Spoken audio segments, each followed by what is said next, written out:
नमस्कार. पूजा fashion queen आपल्या या मराठी चॅनलमध्ये तुम्हा सर्वांचे मनापासून स्वागत आहे. आज आपण शोल्डर ब्लाऊजचं का उतरतं याबद्दल बोलणार आहे आणि कशी कटिंग करायची जेणेकरून आपले शोल्डर हे अजिबात उतरणार नाही.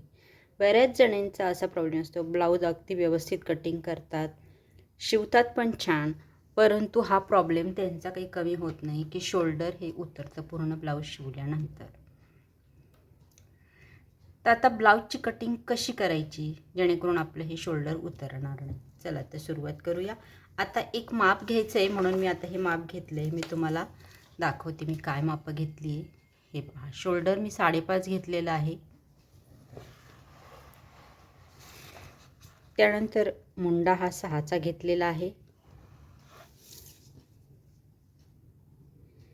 चेस्ट ही 36 आहे, ज्याचा चौथा आपण 9 घेतला आहे आणि 1.5 इंच शिलाई मार्जिन घेतलं आहे.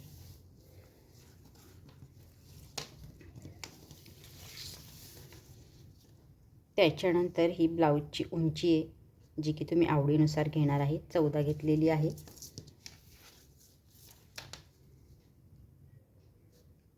आणि कंबर आहे 32. तर अशी ही मापं टाकलेली आहे मी. तर आता आपण हे झालं आपण बेसिक माप जे तुम्ही टाकता. आता हे माप केव्हा चालणार आहे तुम्हाला, जेव्हा हा गळा आपण डीप नेक म्हणतो. डीप नेक केव्हा म्हणतो, 8 आणि 8चे पुढचे सगळे गळे हे डीप नेक. पण जर आता 8ला हा 8 गळा जर आपण घेतला तर हे ब्लाऊज व्यवस्थित बसणार आहे. आपण 8.5 घेतला तरी पण हे ब्लाऊज व्यवस्थित बसणार आहे. पण जेव्हा तुमचा गळा 10 असतो, 10.5 असतो, 11 असतो, 11.5 असतो, असे जास्त डीप गळे असतात, तेव्हा हे शोल्डर 100% उतरणार. तर अशा वेळेस काय करायचं आहे, तुमचं जे पण हे शोल्डर आहे, आता हे आपण 5.5 घेतलेलं आहे. समजा तुमचा गळा हा 10चा असेल तर याचं शोल्डर हे तुम्ही 5.25 करायचे, म्हणजेच 1/2 इंच हे शोल्डर आत घ्यायचं आहे. आणि त्यानंतर आपल्याला हे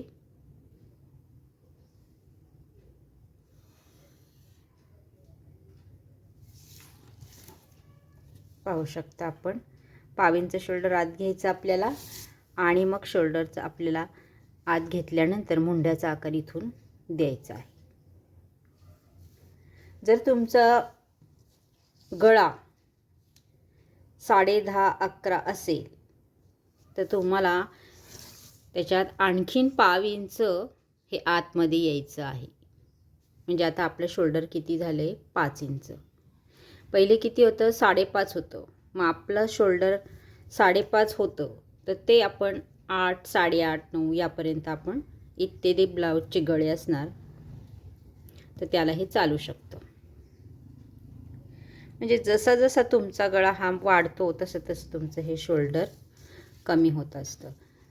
कारण शोल्डर कमी का घ्यायचं, तर कारण आपला गळा हा डीप जेव्हा होतो तेव्हा हे शोल्डर हे जास्त रुंद होत जातं. म्हणजे ब्लाऊज घातल्यानंतर हे शोल्डर बाजूला होतं आणि त्याच्यामुळेच आपल्याला हे शोल्डर कमी घ्यायचं असतं, जेणेकरून मग हे जरी बाहेरच्या बाजूला गेलं तर ते तेवढ्या मापामध्येच बसणार.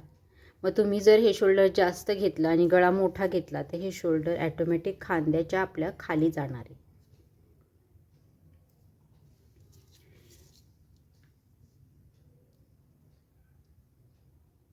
त्यानंतर शोल्डर आपलं 11 घेतलं तर आपल्याला 1/2 इंच आत जायचं आहे.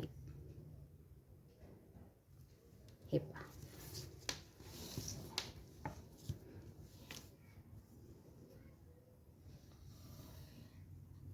अजून आपण 1/2 इंच आत जायचं. हे झालं शोल्डरच्या बाबतीत. म्हणजे तुम्ही 10च्या पुढचे गळे असतील तर तुमचे जे शोल्डर आहे 5.5 असो, 5 असो, 4.5 असो, आपण हे वेगवेगळ्या मापानुसार हे शोल्डर घेत असतो. लहान मापासाठी आपण हे 4.5चं शोल्डर घेतो, मीडियम मापासाठी हे 5चं घेतो आणि मोठ्या मापासाठी 5.5 घेतो. जास्त हेवी म्हणजे 40च्या पुढचे मापं देखील असतात, तिथे 5.25-6 हे डीप नेकमध्ये शोल्डर घेतले जातात. पण तुमचे हे शोल्डर घेऊन जर तुमचं उतरत असेल, समजा तुम्ही 5.5 शोल्डर घेतला आहे 36 चेस्टसाठी आणि गळा 10चा घेतला आणि ब्लाऊज जर उतरत असेल तर तुम्हाला शोल्डर हे कमीच करायचं आहे. जेव्हा तुम्ही पुढच्या वेळेस ब्लाऊज शिवताल तर तुम्हाला हे शोल्डर कमी करायचं आहे.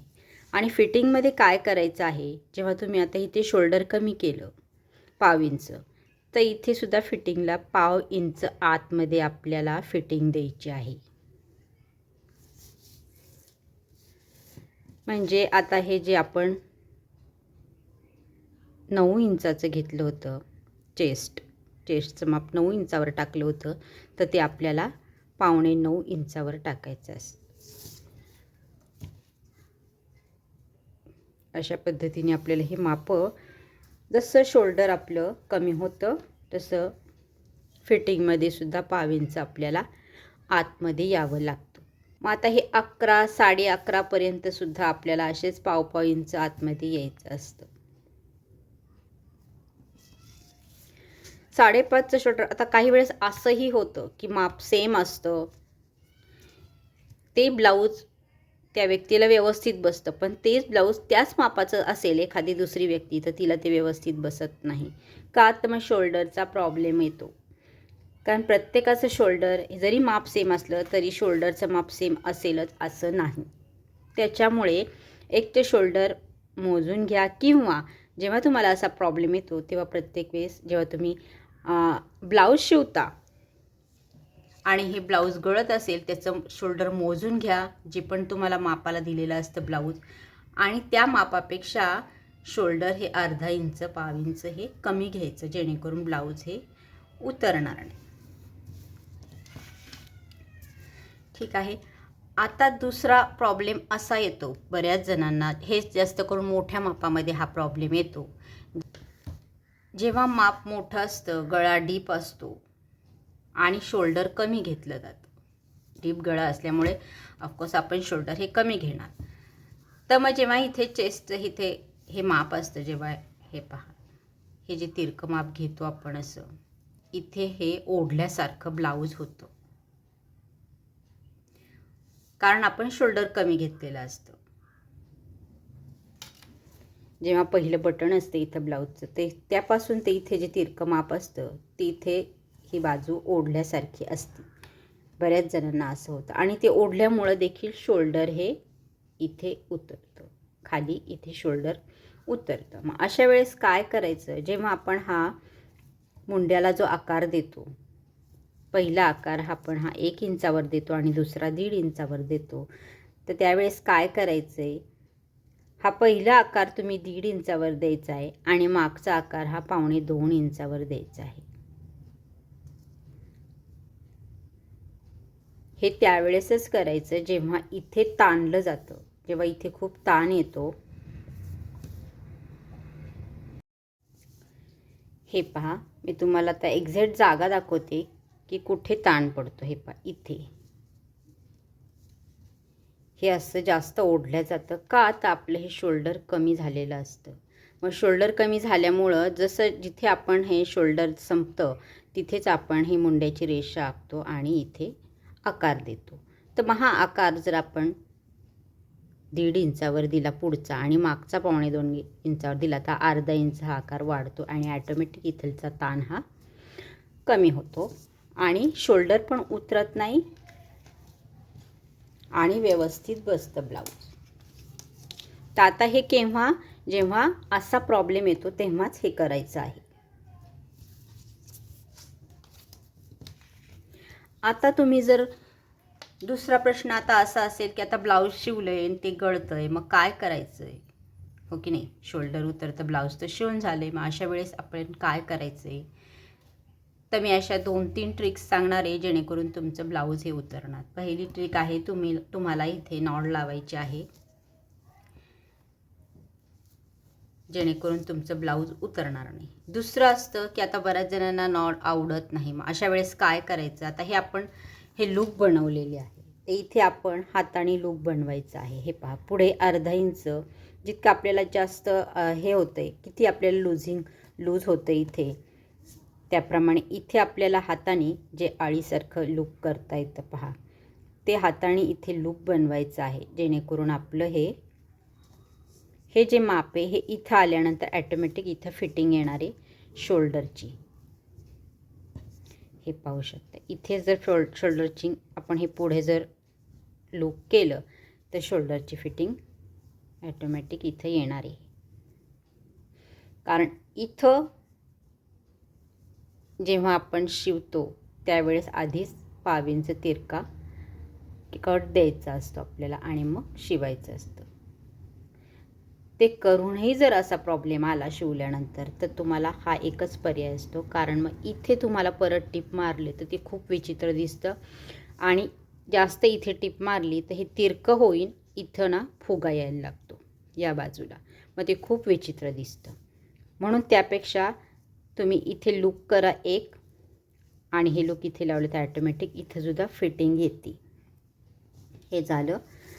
त्यानंतर अजून एक पर्याय आहे. हे पहा, इथे ना एक नॉट अशी लावायची की डायरेक्ट तिला दोन्ही बाजूनी शिवून टाकायचं आहे, म्हणजे ती बांधायची नॉट नसणारी आणि ती बऱ्याचशा असं वरच्या बाजूला लावायची, जेणेकरून ती दिसणार पण नाही. हे पाय इथे येते अशी ती साधारण अशी. ती घातल्यानंतर तुम्हाला हे माप घ्यायचं आहे. ब्लाऊज घातल्यानंतर हे मधलं माप घ्यायचं आहे आणि या मापापेक्षा अर्धा इंच माप कमी करायचे. आणि त्यानंतर आता समजा हे पहा, मी आता हे माप घेते. समजा हे घातले आहे ब्लाऊज असं समजा, आणि आता हे आपलं एवढं रुंद होतं, कारण घातल्यानंतर इथे आपलं रुंद होतं. मग आता हे माप घ्यायचं आहे आपल्याला. हे किती भरतं आहे, आता हे भरतं इथे 7.5 परफेक्ट. हां, तर आपल्याला किती घ्यायचं आहे, 7 घ्यायचं आहे हे मधलं माप, आणि शिवण्यातलं अर्धा इंच आपण दोन्ही बाजूनी, म्हणजे हे 8 घ्यायचं आहे. अशा पद्धतीने आपण ही जी नॉड आहे इथे लावायची आहे. म्हणजे ही वरच्या बाजूला थोडी लावली ना तर माझी ती दिसत देखील नाही. आता या तिन्ही ट्रिक्स केव्हा वापरायच्या, जेव्हा तुमचं ब्लाऊज शिवून झालेलं असतं आणि मग काही पर्याय नसतो. त्याच्यानंतर अजून एक मी सांगते की ज्याने शोल्डर आपलं कमी होणार आहे शिवल्यानंतर देखील. आता आपण हे ब्लाऊज, हे पहा इथे आपण ही बाही जॉईंट केली, तर ही बाही जॉईंट केल्यानंतर आपल्याला इथे शोल्डर कमी करायचं आहे. शोल्डर कसं कमी करणार हे पहा. आता ही बाही आहे जॉईंट केलेली. आता इथं ना आपण हे अर्धा इंच इथे घ्यायचं आहे.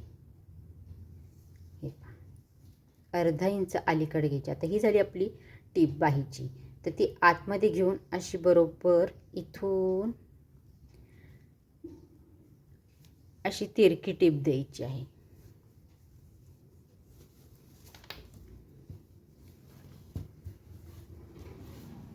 मी तुम्हाला पेनाने दाखवते म्हणजे तुम्हाला हे पहा.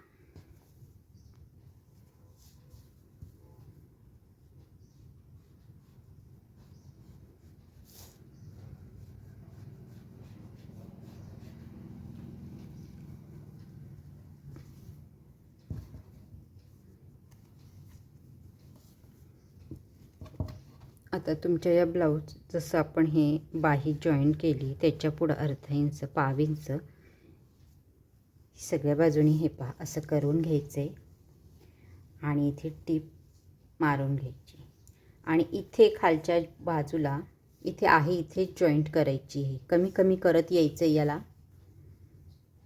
असं थोडं कमी करत यायचं आहे आणि मग हे इथे जॉईंट करायची.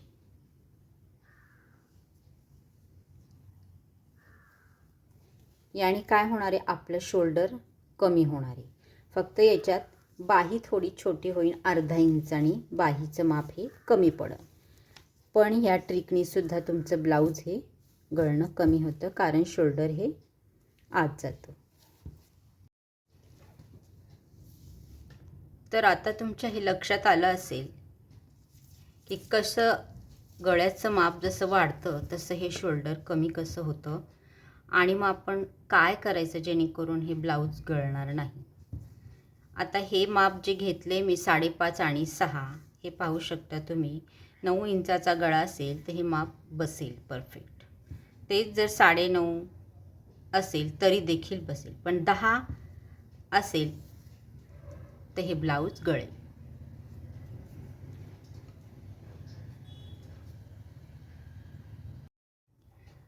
त्यामुळे आपल्याला 1/2 इंच हे शोल्डर कमी करायचं आहे. त्याहीपेक्षा जास्त गळा असेल, 11, 11.5 असेल तर हे अजून 1/2 इंच आपण कमी केलं आहे. अशा पद्धतीने 1/2 इंच आपल्याला कमी करायचं आहे आणि इथे आपल्याला हा आकार आपला पुढे पुढे येणार आहे, लक्षात घ्या. आता ह्या आकार घेतलं तर हे पुन्हा आपलं 1 इंच इथे येणार आणि 1.5 इंच इथे येणार. म्हणजे हा परत अर्धा इंचाचा फरक आपला होतो. पण मापात जर हे व्यवस्थित बसलं तर काहीच प्रॉब्लेम, पण हे जर मोठ्या मापामध्ये प्रॉब्लेम येतो बरं का. त्यावेळेस आपल्याला मी तुम्हाला सांगितलं आहे की पुढचा आकार हा मुंड्याचा हा 1.5 इंचावर द्यायचा आणि मागच्या मुंड्याचा आकार हा 1.25 इंचावर द्यायचा. म्हणजे इथे देखील ताण पडत नाही. पुढच्या बाजूला, या बाजूला शोल्डर कमी पडल्यामुळे इथे ताण पडतो. त्याच्यामुळे आपल्याला इथे शोल्डरचा जो मुंड्याचा जो आकार आहे तो आपल्याला इथे थोडासा वाढवायचा असतो. तर मैत्रिणींनो, आजचा व्हिडिओ पाहिल्यानंतर मला 100% असं वाटतं की तुमचा हा शोल्डर उतरण्याचा प्रॉब्लेम नक्की सॉल्व्ह होणार आहे. कारण मी त्याच्या शिवल्यानंतर इन्स्टंटच्या टिप्स देखील सांगितलेल्या आहे, ज्या तुम्ही फॉलो करा आणि जेव्हा कटिंग करतात तर तेव्हा ह्या गोष्टी नक्की लक्षात ठेवा, जेणेकरून तुमचं शोल्डर हे उतरणार नाही. मी अगदी सोप्या पद्धतीत सांगण्याचा प्रयत्न केला आहे. तर व्हिडिओ आवडला असेल तर नक्की लाईक करा. चॅनलवर नवीन असेल तर सबस्क्राईब करा. भेटूया अशा छानशा व्हिडिओ. तोपर्यंत धन्यवाद.